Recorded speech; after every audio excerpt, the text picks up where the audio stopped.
కొన్ని మనకు చేదనిపించినా వాటి వల్ల మనకు జరిగే మంచి చాలా గొప్పగా ఉంటుంది. అలాగే ఈ కాకరకాయ కూడా అండి. కాకరకాయ ఫ్రై చాలా బాగుంది. ఈ రెసిపీ మీకు నచ్చుతుంది అని నేను అనుకుంటున్నాను. ఫస్ట్ అయితే ఒక లైక్ కొట్టండి. Welcome back to this is by Vandana YouTube channel.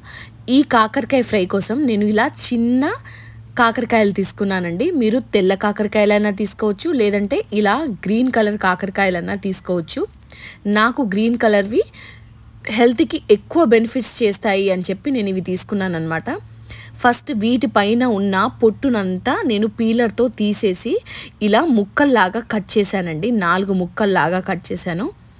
నేనైతే ఇవి 1/2 kg తీసుకున్నానండి. కానీ ఇది ఒక 3 to 4 days కూడా పాడవకుండా ఉంటుంది. ఎక్కువ మొత్తంలో చేసుకున్నా కూడా చాలా బాగుంటుందన్నమాట. నేను కర్రీ మేమైతే ఒక 1 dayలో ఫినిష్ చేసేసాము, పిల్లలు అండ్ మేము కూడా. అంత బాగా వచ్చిందనమాట. ఇలా మొత్తం అన్నీ పీల్ చేసుకున్న తర్వాత వీటిపైన సాల్ట్ వేసి ఒక 10 నిమిషాలు నేను పక్కన పెట్టుకున్నానండి. అంతలోపు ఒక బాండీలో నేను ఫస్ట్ పల్లీలు వేసుకున్నానండి. ఇవి 3 టేబుల్ స్పూన్ల పల్లీలండి. ఈ పల్లీలు దీంతో పాటుగా 2 టేబుల్ స్పూన్ల ధనియాలు, అలాగే 1 టేబుల్ స్పూన్ జీలకర్ర, ఒక 8 నుంచి 10 మీరు తినే కారానికి తగ్గట్టుగా ఎండుమిరపకాయలు, ఒక హాఫ్ ఎండు కొబ్బరి కూడా నేను వేసుకున్నానండి. వీటన్నిటిని లో ఫ్లేమ్లో మంచిగా ఫ్రై చేసుకోవాలి. ఫ్రై చేసుకునేటప్పుడు దాని వాసన మనకు చాలా బాగా అనిపిస్తుంది. అలాగే దీని రుచి కూడా ఇలా డ్రై ఫ్రై చేసుకుంటేనే బాగుంటుందండి. ఆయిల్ ఫ్రై మాత్రం చేసుకోవద్దు. ఇలా చేసుకున్న దాన్ని నేను ఒక మిక్సర్ గ్రైండర్లో వేసుకున్నానండి. మంచిగా ఫ్రై అయిన తర్వాత, కానీ ఇది చల్లగా అయిన తర్వాత మాత్రమే మీరు దీన్ని గ్రైండ్ చేసుకోవాలండి. వేడి మీద అసలు గ్రైండ్ చేసుకోవద్దు, ముద్దగా అయిపోతుంది. అలాగే గ్రైండర్ కూడా పాడైపోతుంది అనమాట. ఇలా అయిన తర్వాత నేను దీన్ని తీసి పక్కన ప్లేట్లో వేసుకున్నాను. అది చల్లారిన తర్వాత గ్రైండర్లో వేసుకున్నానండి. గ్రైండర్లో వీటితో పాటుగా నేను ఒక 5-6 వెల్లుల్లి రెబ్బలు, అలాగే కరివేపాకు కూడా వేసుకొని దీన్ని మంచిగా గ్రైండ్ చేసి పెట్టుకున్నానండి. మీకు వెల్లుల్లి తక్కువగా అనిపించిందంటే ఇంకా కొంచెం వేసుకోండి. ఇలా బరకగా పేస్ట్ లాగా పట్టుకోవాలి, పొడిలాగా అయిన తర్వాత ఈ కాకరకాయల్ని గట్టిగా స్క్వీజ్ చేసామనుకోండి. ఇంతసేపు ఉప్పు పెట్టి నానబెట్టి పెట్టాం కాబట్టి ఇలా గట్టిగా పిండేస్తే దాంట్లో ఇలా చేదు అంతా బయటకు వచ్చేస్తుందండి. అలా తీసిన తర్వాత వాటిని నేను పక్కన వేరే ప్లేట్లో పెట్టుకొని అన్నీ కూడా ఒకసారి వాటర్ వాష్ చేసి మళ్ళీ పక్కన పెట్టుకున్నానండి. ఇలా బాండీలో కొంచెం ఆయిల్ ఎక్కువనే పడుతుందండి.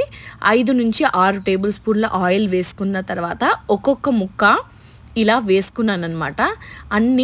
అన్ని వైపులా ఇవి వేగాలి. వేగితేనే మనకు చేదు చాలా తక్కువగా ఉంటుంది, లేదంటే కటిక చేదు ఉంటుందన్నమాట. అలా కాకుండా ఉండడానికి మీరు అన్ని వైపులా తిప్పుతూ, నేనైతే చిమ్టితోని తిప్పుతున్నానండి.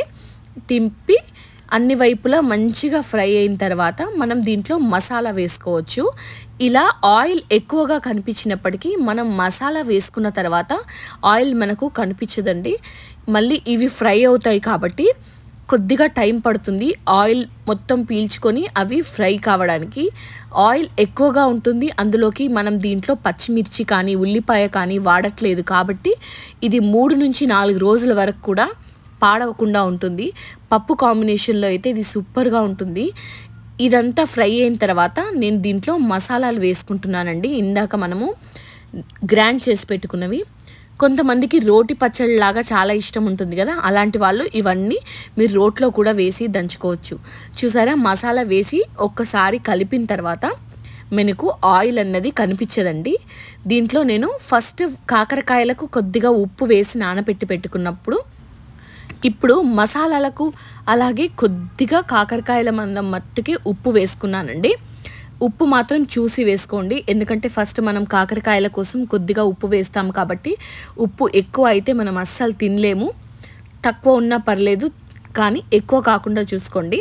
తర్వాత ఇవన్నీ ఫ్రై అయిన తర్వాత పసుపు వేసుకున్నానండి. నేను పసుపు వేసుకొని అన్నిటినీ మంచిగా మిక్స్ చేసుకొని ఒక 5 నుంచి 10 నిమిషాలు మూత పెట్టుకుంటూ తీస్తూ కలుపుతూ ఉండండి. అప్పుడు మంచిగా ముక్కకు మసాలా పడుతుంది. మీరు కర్రీ చేసుకున్నప్పుడు ఇప్పుడు చేస్తే సాయంత్రం తినండి, చాలా బాగుంటుంది. లాస్ట్లో నేను డ్రై అయిన కరివేపాకు వేసుకున్నానండి. అలా వేయడం వల్ల 3-4 డేస్ వరకు కూడా ఇది పాడవకుండా ఉంటుంది. చాలా టేస్టీగా ఉంటుంది. వీడియో నచ్చితే లైక్ చేయండి, షేర్ చేయండి, అలాగే సబ్స్క్రైబ్ చేసుకోండి.